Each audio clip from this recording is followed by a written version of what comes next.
What is up, everybody? Today we're back for the breakdown for the Draftkings slate for the NASCAR Truck Series at Pocono. This is a track that kind of sucks. It's a boring track to watch, boring race to watch. I don't really enjoy this. And we got 4 races here this weekend, so that's fantastic.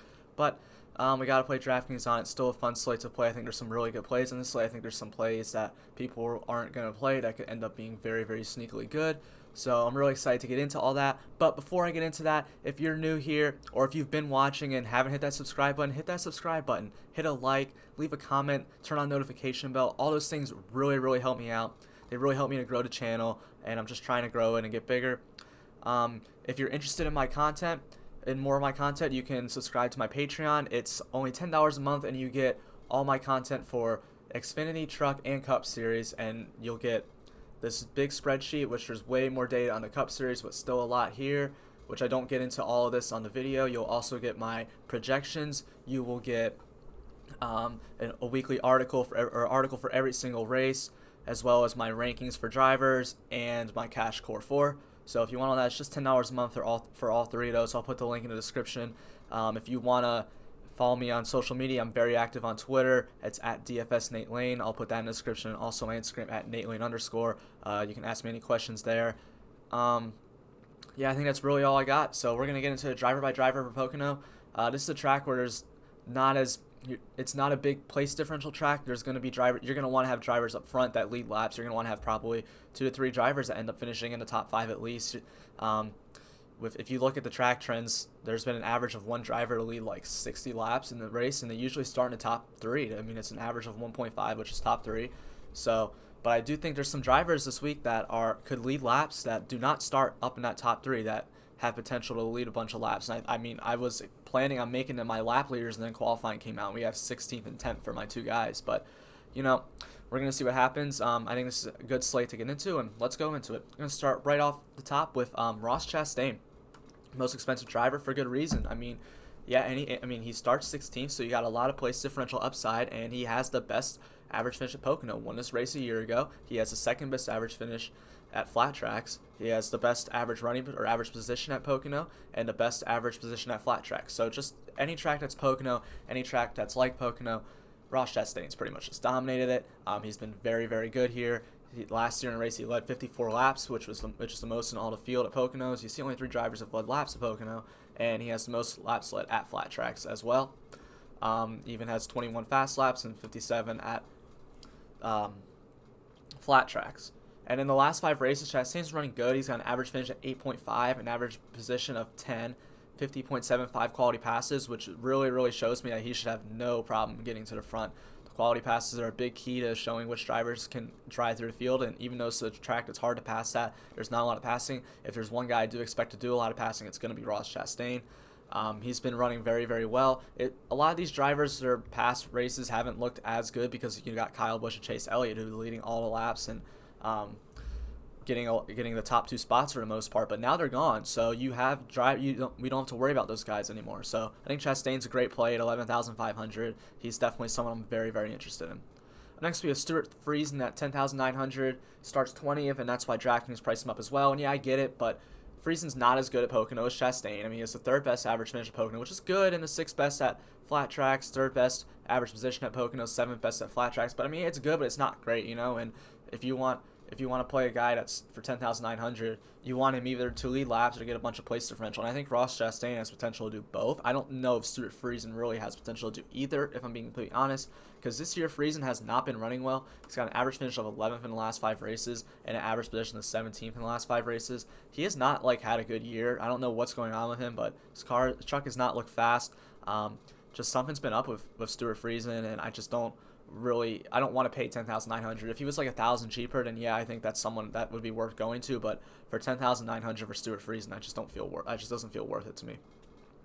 Next we have Brett Moffitt, 10,600, starting 9th. And Brett Moffitt's a guy I like. I don't think he's going to be owned. I think he's going to be someone that not a lot of people pick because they're going to pick Chastain or they're going to pick Brandon Jones. I expect those 2 to be really popular.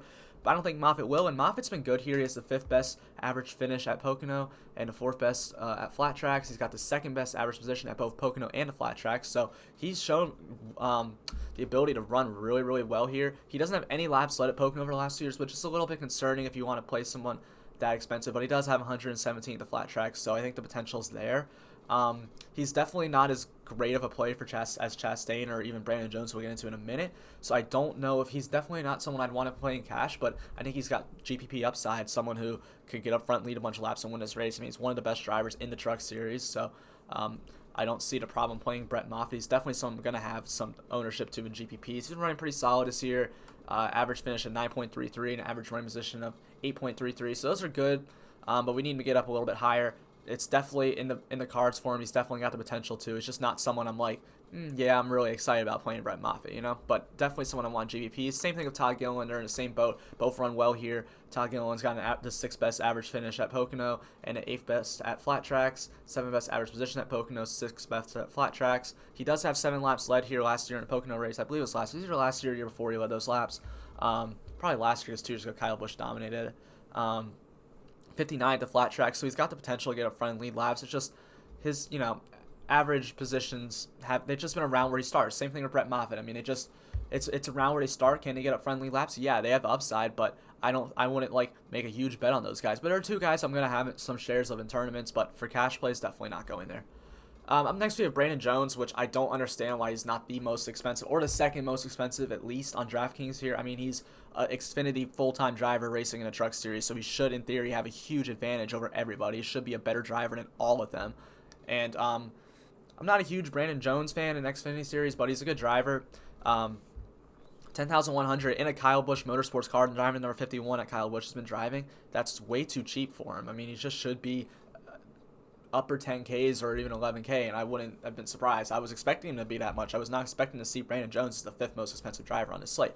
So he hasn't raced Pocono here, but the flat tracks, I mean, it's a very small sample size for Brandon Jones when he races 5 tracks a year. So I'm not really going to get into his stats as much, but they look good because, yeah, he's going to run good in the Truck Series right now.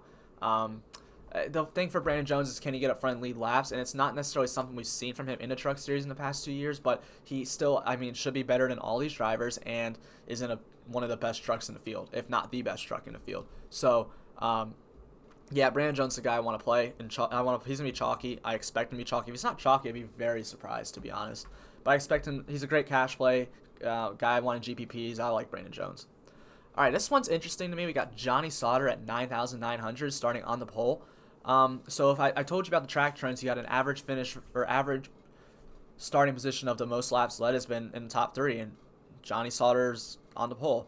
So, I mean, he's someone you want to get up front and lead laps, but the problem is Pocono has not really been kind to Johnny Sauter. I mean, yeah, he's got the 8th best average finish, and a 10th best average, 8th best average finish, 10th best average position.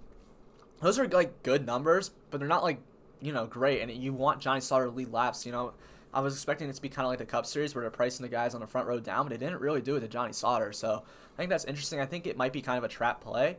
I think he's someone I'm going to have some exposure to in GPPs just because he's definitely got the upside to lead a ton of laps. But, this is just not a great track for him. And Johnny Sauter really hasn't been running, great this year. He's been doing solid, decent. But, last 5 races, average finish 7.75 and average position at 10.75. You need him to lead laps, be up front. If he can just lead the first 20 laps and then finish in the top 10, he's going to pay off that salary, so that's fine.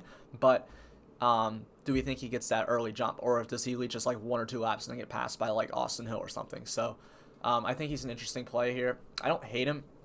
I wouldn't put a lot of exposure on Johnny Sauter, but he's someone I think that's worth a shot because he's definitely got that lap load upside.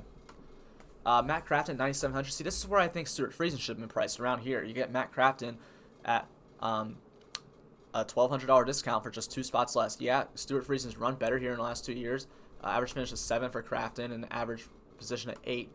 But, Crafton's run way better this year. He's got an average finish of 8.33 in his last 5 and an average position of 12 versus 11 versus 17. So if you're going for place differential plays, I like Crafton a lot more than Stuart Friesen just because you save that $1,200 in salary. I think he's a solid play. I don't think he has upside to lead a bunch of laps, but if you're just going for place differential, yeah, Crafton's fine. He's a guy to have exposure to. He's got a good floor. The ceiling's probably not there, but you never know. Matt Crafton is a 3-time champion in the Truck Series. He won a championship last year without winning a race.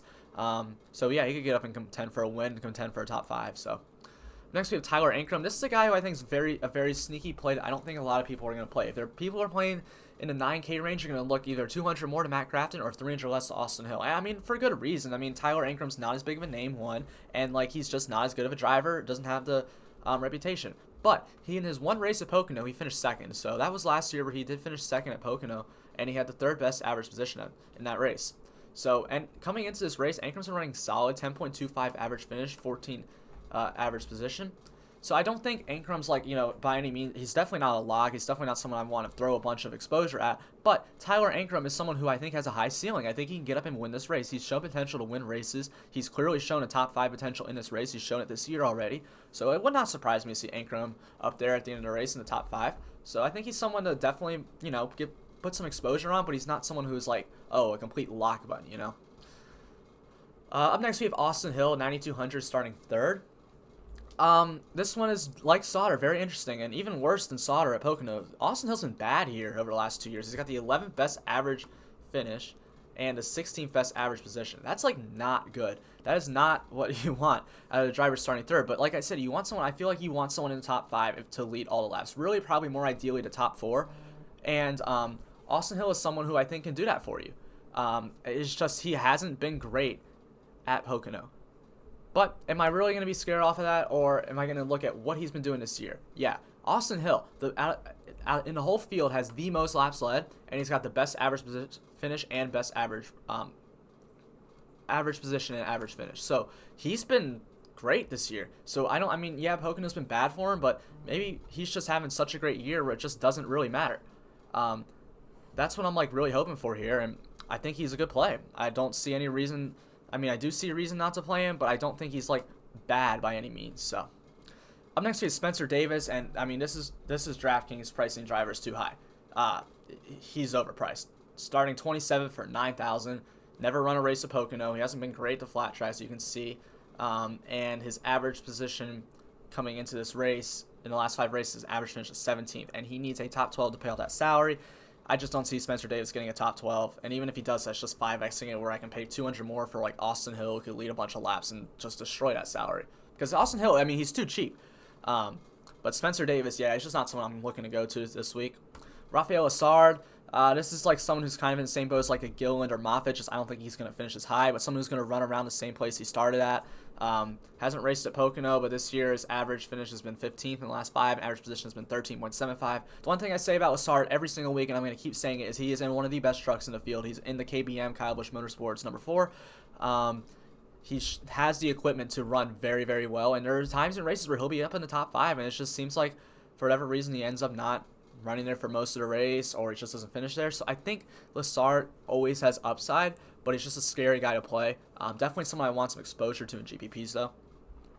Up next, we have Zane Smith starting 7th at 8,600. Zane Smith's someone I like. He's too cheap. He's just a lot of these next few guys are too cheap. Draftkings just pricing guys down that are starting higher up, and I get it, but Zane Smith needs a top 5 to pay off that salary, and Zane Smith has been great. Outside of his wreck at Miami this year, he has an average finish of 4.66. So I think he looks very, very good for this race. He's in good equipment in, I believe, GMS racing, so he looks like a very, very good play here. I don't think a lot of people are going to click on him because he starts 7th, but he's someone I definitely want some exposure to. Not a cash play, but someone I want exposure to. Now, Ben Rhodes, on the other hand, he's too cheap, but Pocono just hasn't been a good race for him. And unlike where I was looking at like Austin Hill and Johnny Sauter, who've been running very well this year, Ben Rhodes, he's been running good, but nothing great. Like average finish at 10.5 and average position at 8.75. Like it's nothing special for Ben Rhodes. And then you get a track where he has the 10th best average finish and 9th best average position. It's just not something that really is eye-opening here. I just don't expect. I expect maybe him to run around that position, even lose some spots. So Ben Rhodes is not someone I'm really interested, especially I'm going to pay 200 more for Zane Smith or 200 less for Christian Eckes, who we'll get into now. Christian Eckes, I'll keep saying it over and over again. I think he's one of the most talented drivers in the Truck Series, if not the most talented, and he's in very good equipment. And it's shown this year. Eckes has been running very well this year. Start the season had some bad luck with some wrecks, so his average finish and average position are going to be skewed. But recently, past few races been running very well. And at Pocono, he's raced one race at Pocono where he finished 4th. and he had the average running position of 7th, which was the 3rd most. And he even led 3 laps in that race. So Christian Eckes has shown speed here. He's shown speed all year, and he starts 4th. He's a guy, like I said, in that top 5, you want to lead a bunch of laps. I think Christian Eckes definitely has that upside, and someone who can totally beat a guy to lead a bunch of laps and dominate and win this race. I mean, he's got a win coming for him sooner or later, and I don't see why Pocono can't beat it today. Up next, we have Clay Greenfield starting 35th. This is another guy I'm just not even going to play him. Just like Spencer Davis, Draftkings priced him up way too high. His average position this year is 28.66, and that's not, he needs like a top, I think 15 or top 18, something like that to pay off that salary, and I just don't see any way that Clay Greenfield gets up there. Now we got Grant Enfinger at 7,800. Grant Enfinger's too cheap. He is way too cheap. Why is Grant Enfinger too cheap? He's got 2 wins this year. He's got, let me see how many laps led. He has 48 laps led on the season, so like I don't understand why he's that cheap. You need someone in the top 5 who can lead a bunch of laps. I think Grant Enfinger is one of those guys who can lead a bunch of laps. I like him to lead laps more than I like Sheldon Creed, who I'm about to get to. But I mean, he's got an average finish at 8, or the 8th best average finish and the 3rd best average position at Pocono over the last 2 years. So Enfinger looks really solid. Up next we have Sheldon Creed, and Creed, man, this has just been a track that's just been bad for Sheldon Creed. He's got the 20th best average finish here and the 13th best average position. So I don't know what it is about Pocono, but it just has not been good to him. Yeah, he starts 2nd, but it's not like, you know, you need those guys in the top 5 to lead a bunch of laps, but Sheldon Creed only has 10 laps led on the season, and he's got an average finish of 12.25 and an average position of 10.5. So I don't really expect this to be a race that Sheldon Creed just breaks out and like goes off, but I think he's fine. Brennan Poole starting 29th. For 7,500, I think he'll be pretty chalky because people are going to want cheaper guys to start in the back. I don't think he'll be the chalkiest guy. I think the next guy I'm going to talk about will be, but I think Brennan Poole will be pretty highly owned. Coming into this race, he's got an average finish of 17.33 and an average position of 20.25, which is really good. He only needs like a top 20 to pay off that salary. That shouldn't be hard for him to do. He's a guy that I don't mind going to in cash at all. I think he's a good play. I don't see any reason to just anything negative say about Brennan Poole. He's fine. Up next, we have Parker Kligerman, though. This is Parker Kligerman's first race of the year. He is in a car, or in a truck, my bad, that is sponsored. So he is actually going to be racing hard this week. He hasn't raced Pocono in the last 2 years. He races a few races a year, but when he does, he finishes pretty decently. He's got a ton of top 20, even top 10 potential, but I think top 20 is definitely very reasonable. If someone's starting 40th and he's only 7,300, like, that's really good. I was expecting Parker Kligerman to be in the 8Ks, and then it'd be like, maybe. He's still a good play, but not great. But now you have him at 7,300. I expect him to be the most owned player on the slate. I don't see why he wouldn't be. I'd be shocked if people don't play him. He looks absolutely fantastic to play. I'm really excited about Parker Kligerman here. Next, we have Ty Majeski, and if you're trying to get off the chalk of Brennan Poole and Parker Kligerman, I think Ty Majeski is actually a very viable option to go to. He's 7,100 on Draftkings, and he starts 19th, and Majeski hasn't run at Pocono, but this coming into this race, he's got an average finish of 12.75 and an average position of 14.25. And there are definitely times in a race where Majeski is running in the top 10, and he can totally finish in the top 10 for you and then completely pay off that salary. There are definitely ways where Ty Majeski outscores both Kligerman and Poole, and he's lower owned, and that's the guy you need to be in your lineups. So I do like Ty Majeski a good bit today. I think he's a solid option. I don't think I would still rather play Kligerman, especially if I was playing cash, but if Kligerman's going to be super highly owned, which I expect him to be, I think Ty Majeski is a very, very good play. Very good pivot. Next, we have Derrick Crowell, 7,000, and I just don't see the upside for Derrick Crowell. So he starts 13th, and that's probably where he'll finish. He'll probably finish, he's got the average finish of 15, average position of 15 this year. So Derrick Crowell is someone who I'm not just, overly excited to play.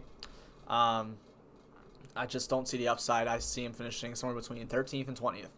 So not really a ton of fantasy points to go around there. Jordan Anderson, though, I think this might be for the week we can finally go to Jordan Anderson. He has had a really rough start to the year, not running too great and crashing in a bunch of stuff. But Pocono's been a good track for Jordan Anderson. He's got an average finish of 14.5, which ranks 12th, and an average position of 14.5, which ranks 11th. So those are good numbers for him, and he starts 32nd. If Jordan Anderson can get us a top 20, he's going to destroy that salary. Yeah, I know he has not run well this year, but this is a track that he's run well at, and he's in equipment that isn't absolute garbage. It's decent equipment. So I think Jordan Anderson is definitely someone who is possibility of being the guy you need, and I expect him to be pretty decently owned. But in the case that he doesn't, he could be the play you need to have. Robbie Lyons hasn't raced in a truck on either a flat track or Pocono in the last 2 years. So I have really nothing here on Robbie Lyons. He's not in like any great equipment by any means, so I don't really expect him to take over a bunch of spots. I like Anderson way more than him. But if you want to take a shot on Robbie Lyons, he's fine. He's just a little bit priced for me. I think if he was like 6K, it'd be a little bit of a different story. But 67 scares me a little bit. Next, we have Corbin Forester starting 26. And yeah, Corbin Forester's not a guy I'm really excited about. He's too expensive. And he's got an average finish of 29th and an average position of 29th this season. So what makes us think he's going to like all of a sudden bust out top 20 at Pocono? Nothing to show there for me. He's got the 31st best average finish at flat tracks. So like nothing eye-opening for Corbin Forester. I don't see any real reason to play him. Austin Wayne Self's okay. He doesn't have a ton of upside. That's always my problem with Austin Wayne Self. There's just really not a lot of upside of him. But he shouldn't. As long as he doesn't wreck out, he should be fine. He's got the 14th best average finish at Pocono and the 12th best average position at Pocono. So those are both good numbers. In the last 5 races, he's got an average finish of 20.75 and an average position of 24.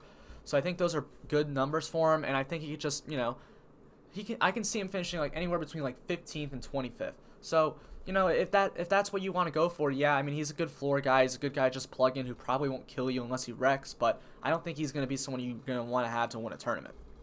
Tanner Gray, actually, when I saw this was like 15th, I'm not going to want to play. But then I got looking at the stats, and Tanner Gray has been really good this year. He's got, in the last 5 races, he has an average finish of 12.75 and an average position of 16.75. He only needs a top 13 to pay off that salary. So that should be very doable. That's worse than his average on the year. So I think Tanner Gray is a very good play.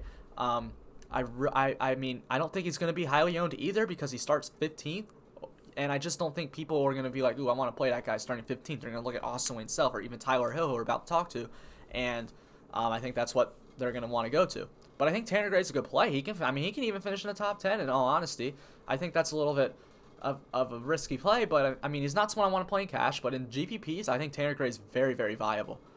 Up next, we have Tyler Hill. This is Timmy Hill's brother, starting 30th for 6,100. Never raced a Pocono, never raced a flat track, so that kind of sucks. But in his 1 race this year, he finished 25th.